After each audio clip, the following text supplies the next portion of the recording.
एक सुंदर फाउंडेशन की रुग्णांबरोबर वेळ घालवावा आणि त्याचबरोबर रुग्णाचं नातेवाईक त्यांच्या घरामधलं कोणी नसलं तरी सुद्धा स्वयंसेवक त्यांच्यासोबत असावा. पण त्याआधी मला एक या संपूर्ण प्रवासाआधी एक मला प्रश्न विचारायचा आहे, प्रातिनिधिक स्वरूपामध्ये सगळ्याच महिलांकडून तुम्ही उत्तर द्या की खरोखरच एक स्त्री किंवा एक महिला म्हणून एक समाज म्हणत असतो की तू मुलगी आहेस किंवा तू एक बाई आहेस, तुला जमणार नाही. पण खरंच एवढा मोठा कर्तृत्व गाजवायचं असेल, करायचं असेल तर महिला म्हणून कुठेतरी अडचण येते का हो? तसं म्हटलं तर अडचणी अनंत असतात, प्रत्येकालाच अडचणी असतात. आत्ता आपण सगळ्यांचं जे काही मनोगत ऐकलं त्याच्यामधनं तुम्हाला सगळ्यांना कळलंच असेल की अडचणी पार करता येऊ शकतात आणि त्या महिलाच पार करू शकतात, हे 100% मी तुम्हाला सांगते. आणि त्याच्या व्यतिरिक्त काही कोणी येतो इतक्या सगळ्याचं अवधान ठेवून घर संसार अशी सगळी तारेवरची कसरत फक्त महिलाच करू शकतात, बाकी कोणीही नाही, हे मी इथे नमूद करावं असं मला वाटतं. आणि तुमच्या या संपूर्ण प्रवासामध्ये, कारण लाखांमध्ये हा सगळा खर्च आहे, त्यामुळे अगदी वेगवेगळे तुमचे प्रकल्प आहेत, आम्ही तुम्हाला काय मदत करू शकतो? ॲक्च्युली पहिल्यांदा मी कराड ब्राह्मण संघाचं मनापासून धन्यवाद देते की मला इथे त्यांनी बोलावलं आणि मला सन्मानित केलं, तसेच इतरांनाही सन्मानित केलं. आमच्या सगळ्यांच्या वतीने मी संघाचे आभार मानते.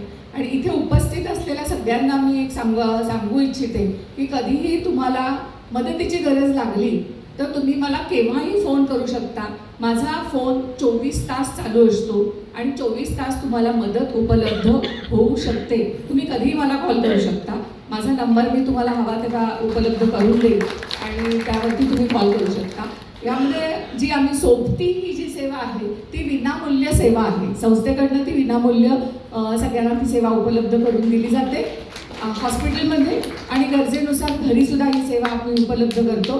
जे सिनियर सिटीजन्स एकटे राहत आहेत, ज्यांची मुलं परदेशात आहेत, अशा ज्येष्ठ नागरिकांसाठी विशेषतः त्यांना जी गरज असेल ती पूर्ण करण्याचा आम्ही प्रामुख्याने प्रयत्न करतो. म्हणजे इव्हन त्यांना कुठे मायनर ऑपरेशनला घेऊन जायचं असेल तर त्याच्यासाठी सुद्धा घेऊन जातो ऑपरेशनसाठी. तिथे काही इतर मदत लागली तर करतो. त्याचबरोबर किमोथेरपी असेल किंवा काही फॉलोअप असेल तर त्यांच्याबरोबर जाणारं कुणी नसतं, मग अशा वेळेला आमचे व्हॉलेंटियर्स त्या ठिकाणी त्यांना घेऊन जातात. किंवा घरी आता प्रत्येकाच्या घरी असं झालेलं आहे, छोटं कुटुंब सुखी कुटुंब, म्हणजे आपल्या पिढीतल्या सगळ्याच्याकडे 1 किंवा 2 मुलं, हो की नाही.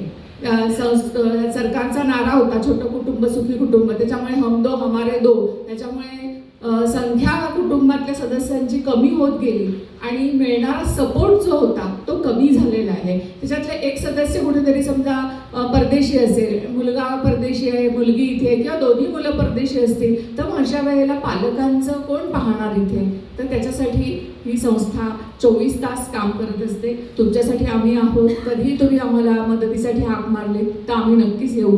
आता वेगवेगळे जे प्रकल्प, आता मगाशी त्यांनी त्या प्रकल्पांबद्दलची माहिती सगळ्या सांगितली. क्षुधा शांती हा जो प्रकल्प आहे KM हॉस्पिटल आणि नवले हॉस्पिटलमध्ये जो आपण राबवतो आणि आता लवकरच आपण माई मंगेशकर हॉस्पिटलमध्ये सुद्धा हा प्रकल्प सुरू करणार आहोत. याच्यासाठी लागणारं जे देणगी लागते, कारण तुम्हाला कोणालाही काही मदत करायची असली तर ती तुम्ही देणगीच्या स्वरूपातही मदत करू शकता. तसंच तुम्हाला सोबती प्रकल्पासाठी आम्हाला जॉईन व्हायचं असेल, कारण आम्हाला व्हॉलेंटियर्सची सुद्धा तितकीच मोठी गरज आहे की ह्या क्षेत्रामध्ये काम करण्यासाठी येणारी माणसं फार कमी आहेत. जरी 100 आपण आता व्हॉलेंटियर्स आहेत असं म्हटलं तरी सुद्धा त्यातले प्रत्येकाला जसा वेळ असेल तसा ते वेळ देत असतात.